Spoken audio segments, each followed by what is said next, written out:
John Fitzgerald Kennedy, the 35th President of the United States, was assassinated on Friday, November 22, 1963, at 12:30 p.m. Central Standard Time in Dallas, Texas, while riding in a presidential motorcade through Dealey Plaza. 1. Kennedy was riding with his wife Jacqueline, Texas Governor John Connally, and Connally's wife Nellie when he was fatally shot by former U.S. Marine Lee Harvey Oswald, firing an ambush from a nearby building. Governor Connally was seriously wounded in the attack. The motorcade rushed to Parkland Memorial Hospital where Kennedy was pronounced dead about 30 minutes after the shooting. Connally recovered.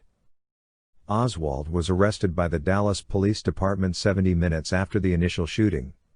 Oswald was charged under Texas state law with the murder of Kennedy, as well as that of Dallas policeman J.D. Tippit, who had been fatally shot a short time after the assassination. At 11:21 a.m. November 24, 1963, as live television cameras were covering his transfer from the city jail to the county jail, Oswald was fatally shot in the basement of Dallas Police Headquarters by Dallas nightclub operator Jack Ruby. Oswald was taken to Parkland Memorial Hospital, where he soon died.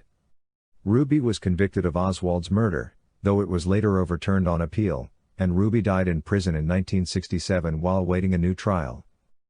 After a 10-month investigation, the Warren Commission concluded that Oswald assassinated Kennedy, that Oswald had acted entirely alone, and that Ruby had acted alone in killing Oswald. 2. Kennedy was the 8th and most recent U.S. president to die in office, and the 4th, following Lincoln, Garfield, and McKinley, to be assassinated. Vice President Lyndon B. Johnson automatically became president upon Kennedy's death. 3. A later investigation, the United States House Select Committee on Assassinations, HSCA, agreed with the Warren Commission that the injuries that Kennedy and Connally sustained were caused by Oswald's 3 rifle shots, but they also concluded that Kennedy was probably assassinated as a result of a conspiracy. 4. As analysis of a dictabelt audio recording pointed to the existence of an additional gunshot and therefore, a high probability that 2 gunmen fired at the president. 5-6. The committee was not able to identify any individuals or groups involved with the possible conspiracy.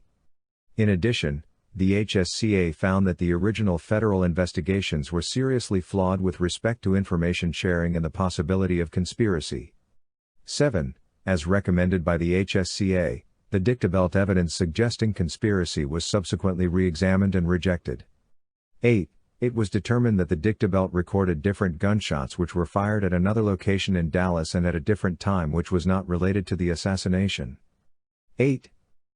In light of the investigative reports determining that reliable acoustic data do not support a conclusion that there was a second gunman, the U.S. Justice Department concluded active investigations and stated that no persuasive evidence can be identified to support the theory of a conspiracy in the assassination. 9.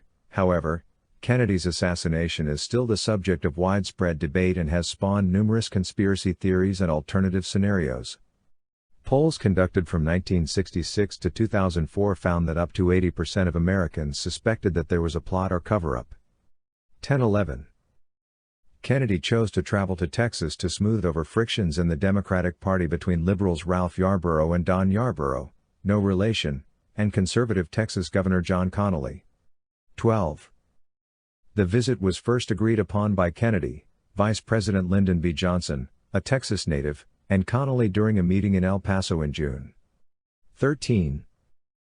Kennedy later decided to embark on the trip with 3 basic goals in mind. 1.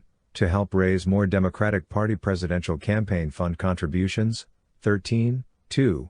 Begin his quest for re-election in November 1964. 14. And 3.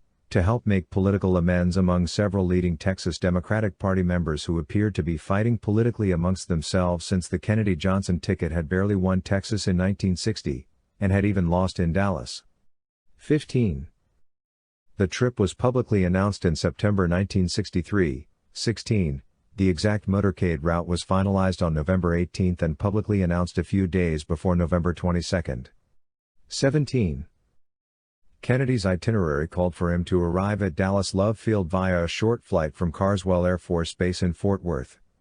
1819.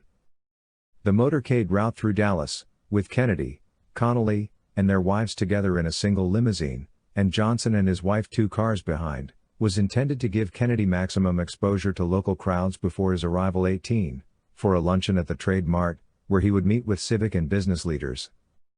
The Dallas Trade Mart was preliminarily selected as the site for the luncheon, and Kenneth O'Donnell, Kennedy's friend and appointments secretary, had selected it as the final destination on the motorcade route. 1819, leaving from Dallas Love Field, the motorcade had been allotted 45 minutes to reach the Trade Mart at a planned arrival time of 12:15 p.m. The itinerary was designed to serve as a meandering 10-mile, 16-kilometer, route between the two places, and the motorcade vehicles could be driven slowly within the allotted time.